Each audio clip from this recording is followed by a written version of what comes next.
Good morning students. आज हम interpretation of statutes subject का जो पहले टॉपिक ले रहे थे, strict construction of penal statutes, उसी के कुछ केसेस डिस्कशन हम कर रहे हैं। इस रूल के तहत ये होता है कि अगर कोई दो इंटरप्रिटेशन पॉसिबल है किसी भी पीनल स्टैट्यूट के, तो वो इंटरप्रिटेशन लिया जाएगा जिससे एक्यूज को फ़ायदा हो। ये इस रूल के तहत हम बेसिक लेते हैं। कुछ केसेस जो हम आज डिस्कशन कर रहे हैं उनमें पहला केस है Ranjit versus state of Maharashtra. इस केस में अपीलांट जो था उसको सेक्शन 292 आईपीसी के तहत कन्विक्ट किया गया था और उसके ऊपर चार्ज ये था कि वो ऑब्सिन बुक बेच रहा था, लेडी चैटरलेस लवर जिसका नाम था, और इसको गवर्नमेंट ऑफ इंडिया ने बैन कर दिया था।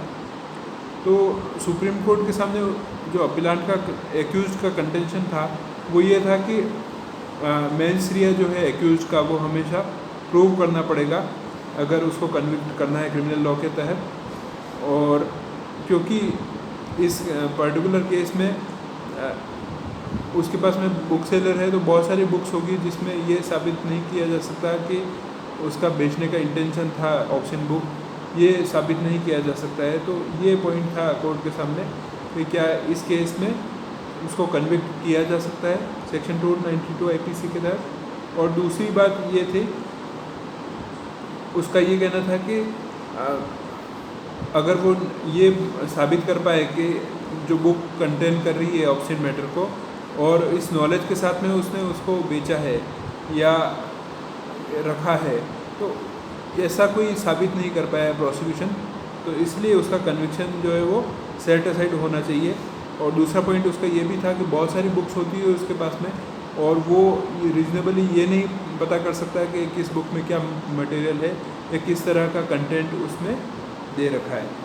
तो इन आर्ग्यूमेंट्स को सुप्रीम कोर्ट ने लेकिन रिजेक्ट कर दिया और सुप्रीम कोर्ट ने ये डिसाइड किया कि प्लेन रीडिंग अगर सेक्शन 292 की करें तो उस केस में ये क्लियर है कि मेंस रिया नहीं चाहिए इस सेक्शन के तहत कन्विक्शन करने के लिए, क्योंकि यहाँ पे दो इंटरप्रिटेशन अवेलेबल नहीं है, सिंगल इंटरप्रिटेशन है और उसमें ये कहा है कि उस सेक्शन 292 के तहत उसको कन्विक्ट किया जाएगा जो भी ऑब्ससीन मटेरियल को बेचेगा। तो इसलिए कोर्ट ने ये कहा कि इसमें principle of strict construction apply करने का कोई औचित्य नहीं है। दूसरा केस जो हम ले रहे हैं वो है नाथुमल versus state of Madhya Pradesh का केस है। और इस केस के अंदर कोर्ट के सामने ये क्वेश्चन था कि जो ऑर्डर इशू किया गया है section 3 of the essential commodities act 1955 के तहत, ये क्या वायलेशन है और ऑफेंस है सेक्शन 7 ऑफ द एक्ट, क्योंकि वहाँ पे प्रूफ ऑफ गिल्टी माइंड ज़रूरी है, लेकिन यहाँ पे ऐसा नहीं हो पा रहा है। तो क्या उसको हम पनिशेबल ऑफेंस मानेंगे या नहीं मानेंगे, ये कोर्ट के सामने क्वेश्चन था। तो इस केस के अंदर हाई कोर्ट ने अपीलांट को कन्विक्ट किया था कि क्योंकि उसने ऑर्डर जो सेक्शन 3 में जारी हुआ है उसका कंप्लाइंस नहीं किया है इस आधार पे। तो सुप्रीम कोर्ट ने इस केस में principle of strict construction apply किया और सुप्रीम कोर्ट ने ये कहा कि जो ऑब्जेक्ट है एसेंशियल कमोडिटीज एक्ट का वो डिफीट नहीं होगा अगर हम ये मानते हैं कि ये एसेंशियल मेंस रिया को एसेंशियल एलिमेंट मानते हैं, तो ऑब्जेक्ट इसका डिफीट नहीं होगा।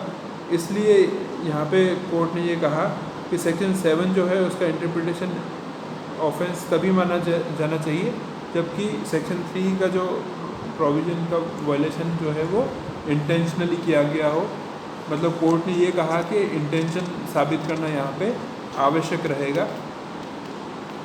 और क्योंकि यहाँ पे दो इंटरप्रिटेशन थे तो सुप्रीम कोर्ट ने strict interpretation of penal statute का प्रोविज़न अप्लाई किया था। नेक्स्ट जो केस हम ले रहे हैं वो है Inder Sen versus state of Punjab का। इस केस में section 9 of the opium act 1878 question में था कोर्ट के सामने, और कोर्ट के सामने क्वेश्चन ये था कि ओपियम को रखना अपने आप में क्या ऑफेंस होगा या नहीं होगा, ये डिसाइड करना था सुप्रीम कोर्ट को। तो सुप्रीम कोर्ट ने ये कहा कि सेक्शन 9 जो है वो क्लियर मीनिंग नहीं है, इस तरह से लिखा गया है, क्योंकि यहाँ पे दो इंटरप्रिटेशन है कि मियर पोजेशन, या फिर दूसरा इंटरप्रिटेशन है कि इट में मीन पोजेशन विद नॉलेज। तो दो इंटरप्रिटेशन यहाँ पे हो सकते हैं कि एक तो पोजेशन में होना और दूसरा नॉलेज के साथ में पोजीशन में होना। तो यहाँ पे सुप्रीम कोर्ट ने ये हेल्ड किया कि प्रोसिक्यूशन को ये साबित करना ज़रूरी है कि उसके पोजीशन में ओपियम था, और दूसरा ये साबित करना पड़ेगा कि वो इसके बारे में जानता था। अगर दोनों एलिमेंट नहीं होंगे तो ये ऑफेंस नहीं होगा। और इस केस के अंदर प्रोसिक्यूशन ये साबित करने में असमर्थ रहा था, और इसीलिए सुप्रीम कोर्ट ने ये डिसाइड किया कि अपीलांट का जो कन्विक्शन है वो विधि के विरुद्ध है, मतलब उसका कन्विक्शन नहीं किया जा सकता। यहाँ पे strict construction of penal institute का प्रोविजन सुप्रीम कोर्ट ने अप्लाई किया, और इस तरह से इसको केस को डिसाइड किया गया था। नेक्स्ट जो केस हम ले रहे हैं वो है Mubarak Ali versus state of Bombay का केस है। इस केस में फैक्ट ये है कि एक पाकिस्तानी नागरिक था और उसने फाल्स रिप्रेजेंटेशन किए थे कराची से, लेटर के थ्रू, टेलीग्राम के थ्रू, टेलीफोन के थ्रू। कंप्लेनेंट जो बॉम्बे में बैठा था उसको फाल्स रिप्रेजेंटेशन किया गया था। तो कंप्लेनेंट ने इस फाल्स रिप्रेजेंटेशन के आधार पर सर्टेन अमाउंट ऑफ मनी दिया था। पाकिस्तान का जो एजेंट था बॉम्बे के अंदर, उसको उसने पैसा दिया था। तो सुप्रीम कोर्ट ने इस केस में ये डिसाइड किया है कि जो पाकिस्तानी नेशनल होते हुए भी ये इंडियन कोर्ट के जुरिस्डिक्शन में आएगा, क्योंकि उसने ऑफेंस ऑफ चीटिंग किया था। और अपीलांट जो था उसने इंडियन अथॉरिटीज़ के सामने सरेंडर भी किया गया था। एक दूसरा केस था उस सिलसिले में, provision of the fugitive offenders act 1881, और इस उसका जो कन्विक्शन है वो अपहेल्ड किया गया था इस दूसरे केस के तहत। तो सुप्रीम कोर्ट ने ये कहा कि हमको जो ऑर्थोडॉक्स मीनिंग जो हम ले रहे थे जुरिस्डिक्शन का, उसको नहीं ले सकते हैं, और जो चेंज्ड सर्कमस्टांसेस हैं उसके आधार पे ही हमको इंटरप्रिटेशन करना पड़ेगा। जो वर्तमान समय की आवश्यकता है उसको ध्यान में रखते हुए ऐसा करना पड़ेगा। जब तक कि कोड के अंदर या पर्टिकुलर सेक्शन में कोई विपरीत इंटेंशन इंगित नहीं किया गया हो, तब तक हम इन चेंज्ड सर्कमस्टांसेस में इसको इंटरप्रिटेशन कर सकते हैं, ये सुप्रीम कोर्ट ने कहा था। और सुप्रीम कोर्ट ने ये कहा कि उस पाकिस्तानी नेशनल को हम इस केस के अंदर इंडिया के अंदर जुरिस्डिक्शन है और उसके ऊपर केस हम चला सकते हैं। तो आज हमने कुछ केसेस और डिस्कशन किए जिसमें हमने strict construction of penal institutes के बारे में जाना। तो अगर इसका क्रक्स की बात करें तो ये है कि जब भी रीजनेबली टू कंस्ट्रक्शन पॉसिबल है किसी भी पीनल इंस्टीट्यूट के, तो वही इंटरप्रिटेशन लिया जाएगा जो एक्यूज्ड के फेवर में रहेगा।